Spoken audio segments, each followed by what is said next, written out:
UP के mafia brothers का chapter close होने के बाद कई सबूत हाथ लगे, पर जो हाथ नहीं लगा वो है गुड्डू मुस्लिम और शाइस्ता परवीन। वो आज तक यूपी पुलिस के हत्थे नहीं चढ़ पाए, जिसकी वजह से कई गुत्थियां उलझी की उलझी रह गई। लेकिन इसका मतलब ये नहीं कि बाबा की पुलिस हाथ पे हाथ धरे बैठी है। वो भी लगातार इस मामले से जुड़ी सभी पहेलियां सुलझाने की कोशिश कर रही है। इसी बीच पुलिस को एक बहुत ही चौंकाने वाली जानकारी हाथ लगी है। दरअसल उमेश पाल हत्याकांड के मुख्य आरोपी गुड्डू मुस्लिम के सौतेले बेटे आबिद ने बड़ा खुलासा किया है। आबिद को हाल ही में पुलिस ने प्रयागराज में आधा दर्जन जिंदा बमों के साथ गिरफ्तार किया था।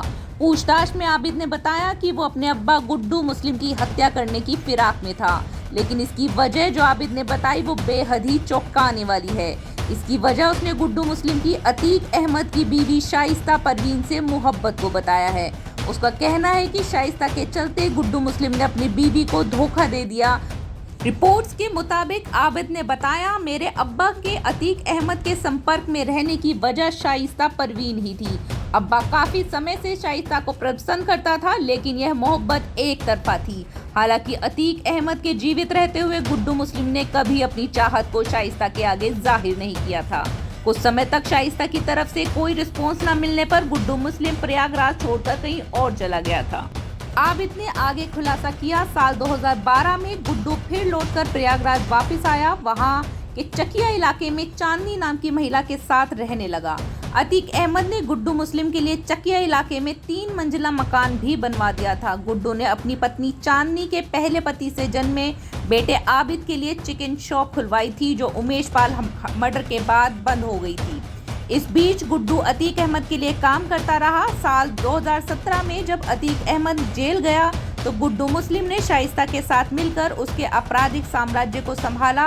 इस दौरान दोनों का मेलजोल काफी बढ़ गया। ये नजदीकी गुड्डू की बीवी चांदनी को रास नहीं आई और उसने इस नजदीकी का विरोध करना शुरू किया।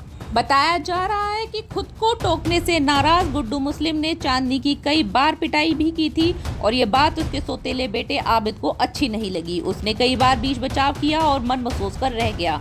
कुछ समय बाद चांदनी गुड्डू मुस्लिम से अलग रहने लगी, जिस वजह से आबिद के अंदर अपने सौतेले अब्बा गुड्डू मुस्लिम के प्रति खुन्नस बढ़ गई और तभी उमेश पाल हत्याकांड सामने आया, जिसमें शाइस्ता परवीन और गुड्डू मुस्लिम आरोपी करार दिए गए। दावा किया जा रहा है कि शाइस्ता परवीन ने पहले साबिर के साथ फरारी काटी और फिर वो गुड्डू मुस्लिम के साथ रहने लगी। पुलिस को भी कई इनपुट्स इन दावों के समर्थन में मिले हैं। पुलिस को इस बात का भी अंदेशा है कि कड़ी नाकाबंदी के चलते शाइस्ता परवीन और गुड्डू मुस्लिम आर्थिक तंगी से भी जूझ रहे हैं। इधर आबिद का कहना है कि उसकी मां को धोखा दिया गया है। आबिद अपनी मां को बेसहारा करने का गुनहगार गुड्डू मुस्लिम को मानता है। कहा जा रहा है कि आबिद ने पुलिस के सामने ये कबूल किया कि अगर उसे मौका मिलता तो वो बम मारकर गुड्डू मुस्लिम की हत्या कर देता। अब सवाल ये उठता है कि क्या सचमुच गुड्डू मुस्लिम शाइस्ता परवीन से मोहब्बत करता था? क्या इस एक तरफा मोहब्बत के चलते बागी हो गया? और क्या शाइस्ता परवीन गुड्डू मुस्लिम के साथ है? इन सवालों पर आप अपनी राय जरूर दीजिएगा। बाकी की खबरों के साथ जुड़े रहें लाइव इंडिया के साथ।